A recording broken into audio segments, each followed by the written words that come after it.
Good morning and Merry Christmas. I'm meteorologist Tony Petracca with a quick storm update. Heaviest of the rain and strongest wind working in right now. Doppler radar very active. These elements of orange and red indicating some downpours and thunderstorms, especially offshore. This thin little ribbon of red just south of Long Island, New York, and tracking north and east. Very heavy rain and strong wind. Some of the damaging wind that we're expecting is going to be found within this little ribbon of red. It's a squall line of thunder and a strong wind gusts. Still anticipating gusts of 60-65 miles per hour this morning.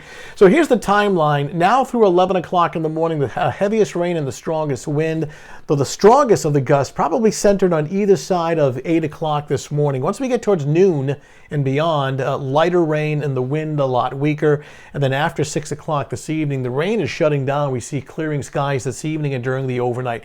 1 to 3 inches of rain likely, isolated thunderstorms, street flooding, some urban flooding. If you have issues with your basement in situations like this, you could have some basement flooding. Wind 50 to 65, some gusts up to 70. We've seen that in Connecticut. Eversource at last check in Connecticut had 30,000 customers without power, so power outages are possible here. Of course, the impacts, wind damage of trees and power lines, flooding, and obviously travel impacts. When we take a look at the wind gusts within the last hour, anywhere from 30 to 40, 45, almost 50 miles per hour, but these gusts will be getting stronger over the next several hours. We take a look at the wind gust forecast. This purple represents some of the damaging wind. This is 7 o'clock in the morning.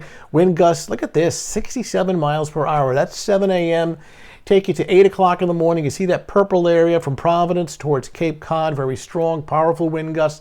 9 in the morning, it's easing up in Rhode Island, around 9 or 10, but southeastern Mass, that purple area, still some strong wind. And then once we get beyond, say, 11 o'clock in the morning, the wind speeds really start to come down. Windy the rest of the day, but not nearly as strong. So we're thinking gusts of 55 to 65 miles per hour on average, and those wind speeds, that magnitude, are certainly capable of knocking down some trees and some power lines. We take a look at the hour-by-hour forecast, and you see that ribbon of red around 7, 8 o'clock in the morning. That's the squall line of thunder, downpours, and probably the strongest of the wind. By noontime, it's still raining, but the worst of the rain is eased up to more of a lighter rain, but still rain as late as 4 or 5 o'clock in the afternoon and evening. But later in the evening and into the nighttime hours, we do start to see some clearing of skies, and that sets up for dry, chilly weather over the weekend, both Saturday and Sunday. Keep it here to WPRI.